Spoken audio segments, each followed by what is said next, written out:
Good morning. Morning, Dawn. Let's get you set up. Good. How are you? I'm all right, thanks. I'm just going to turn my sound up a little bit. Right. I'm under control now. Tell you what, it's episode 29, 21st of April 2020, just to underline that. But I do wonder how like morning breakfast shows and radio shows operate. I mean, it takes some pulling these things together. We only do like 15-20 minutes, but imagine having to do the research every day for the following morning, not when there's live action going on all the time. It's quite something. Well, I have to say it's just about picking everything apart and just like rattling on for half an hour about something that okay is not really news, but they think it is, and for goodness. I thought it was all about us. No. I mean, someone can just turn us off. Don't pick your nose. Don't pick your nose. I wasn't picking my nose. I was just going like that. Okay. It was itching. Right, let's start off. Firstly, excuse me, can I just ask one thing? Who put you in charge of me? I'm the producer and director and editor. Anyway, you're doing really well. We'll come to that in a second. Firstly, let's get out the way the music, the intro music yesterday. A few had a stab at it. Angie Crush hasn't got one right yet. She's, I don't think she has. She might have done. She got one right. Yeah, she did. But she missed out on this one. She's too young for this one. This was 1974, Billy Don't Be a Hero by Paper Lace. The significance of which I thought was that it was my brother Adam's first record he ever bought. But apparently not. He claims it was Puff the Magic Dragon. He always tells us that at Christmas. So I'm not listening to him either. See. So here's today's. What's new? Here's today's. See if you can get it. It's a national anthem being played at a sporting event. You've got to guess the country. If you get it, you're going to spoil it for everybody else.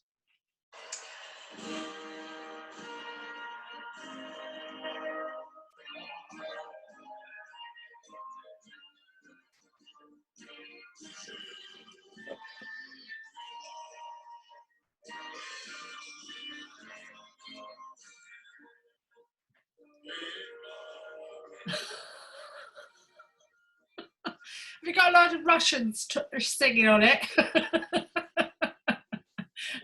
Your quality of music is absolutely terrible. How you expect anyone to get it from that little snippet that's not very good is beyond me, but never mind. I'm going to keep quiet. I bet someone gets it. I bet you anything you like, someone gets it. Probably. All right. Okay, and the next section, of course, is we share the screen with somebody who's been following us and giving us great feedback, and giving them a chance for everybody else to see what they look like. And I've got a really nice picture of two of our feedbackers, if you want to call them that, and they're coming up here. Aha! That's a good picture. Yeah, that is Grazia Manzotti and Scott Shermer, who've been really kind, giving plenty of positive feedback on here. And there they are, smiling, having had a good battle in the South of Thames cross country back in December. I'm going to turn into an official here. Why are you, Scott, wearing your number on your belly button and not your chest? Well, hang on, let's go have a look at that. Hang on. Oh, yeah, he is, isn't he? Yeah. Do you want to talk us through that, Dawn? It's a very minor point. It's very difficult. It applies to track more than cross country, but cross country also. You wear your number on your chest. Now, on the track, it's obvious because as you go through the line, people are looking at your chest and it's your torso that they're actually judging you on. So that's right. But if you're, for whatever reason, why you like wearing your number on your belly button, you've then got to get your focus from where you normally focus down lower, and it's that fraction of a second, and especially if someone's closer, that you could miss their number. And they do record manually as well on the cross country. Not so much now. They're beginning to get the technology, thank goodness. Yeah, good points, well made, good. And on that, good positive feedback. Yeah, I've even sung your praises. I'm quite impressed how you've done 28 episodes, and you don't flinch from an answer. I mean, you know, a lot of people would sit on the fence or and ah or whatever, but you've been cracking on, and you know, people have been quite impressed, including Graham Saker said, well played. But I think he's understanding a little bit more, because he says a tricky interviewer. So I'm taking that as a compliment as well from Graham. Oh yeah. Grazia also very impressed with what you're feeding back. Brother Adam came in, of course, telling us about Puff the Magic Dragon. Bless him. He's is he?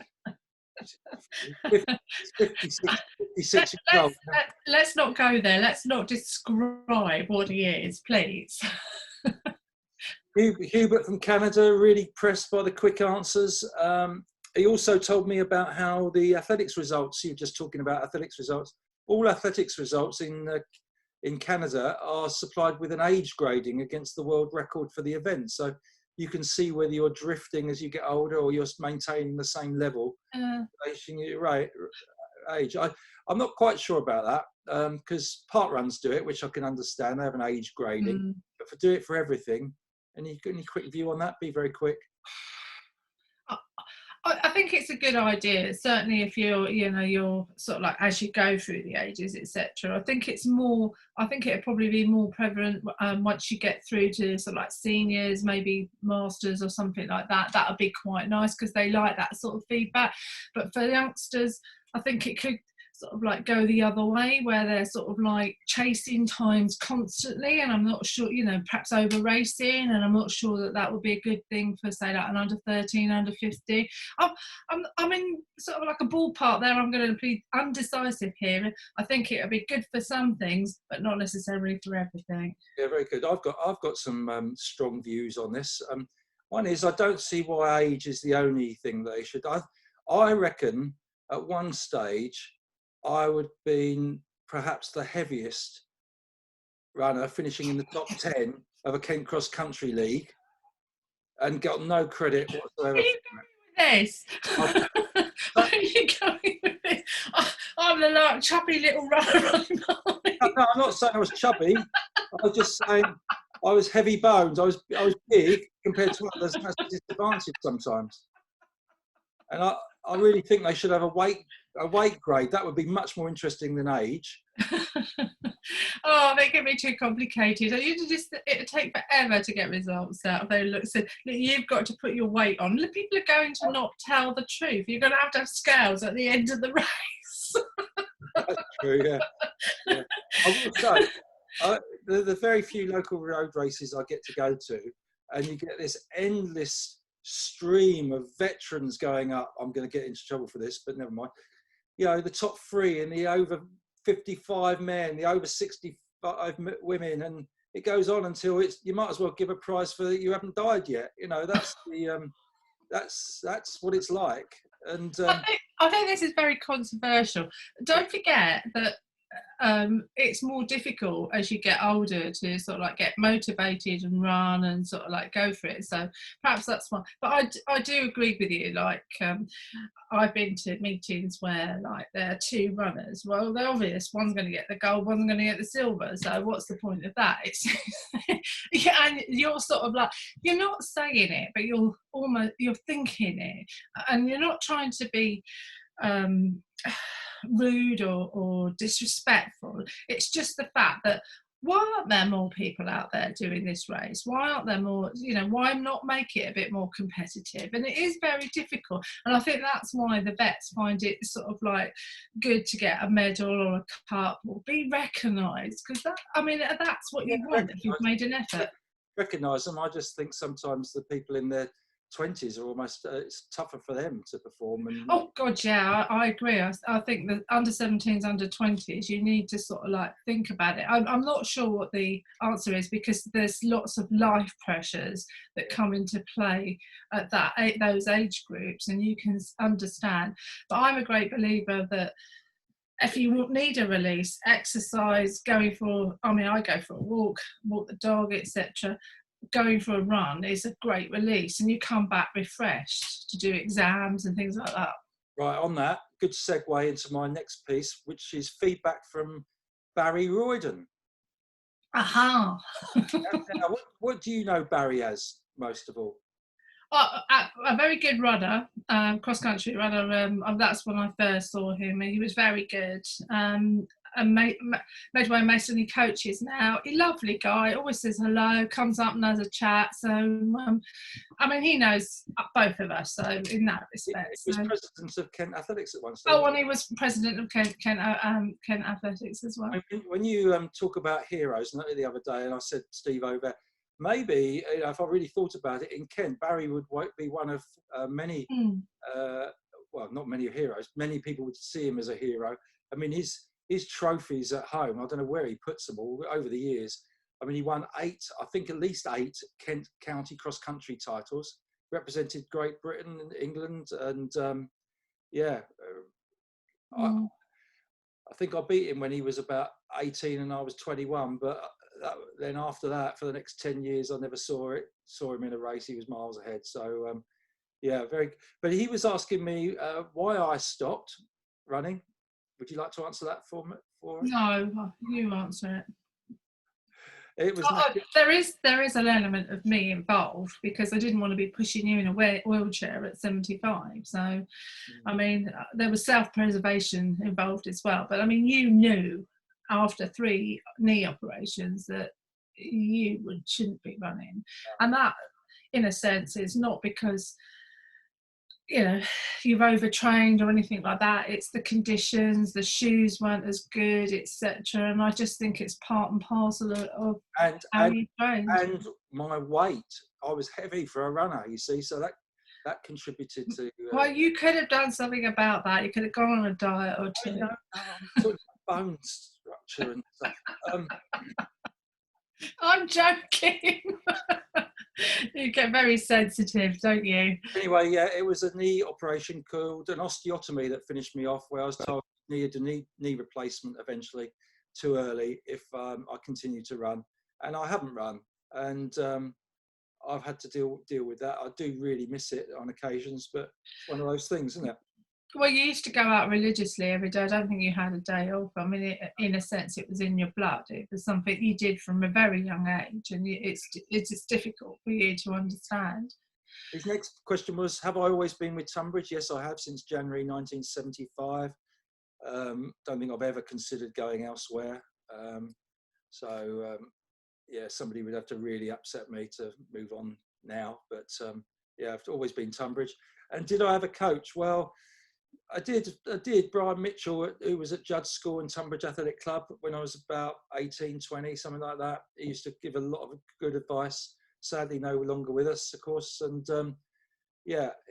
people like him and Mike Rowbottom at Tunbridge AC, great influence on us all, as youngsters in particular. But as we drifted into work and stuff, we sort of made it up as we went along. And as I've said before, we probably could have done with a little bit more structure and guidance than we got back then. So on that, do you think that is a regret that you didn't not have someone to guide you? Do you think that's important?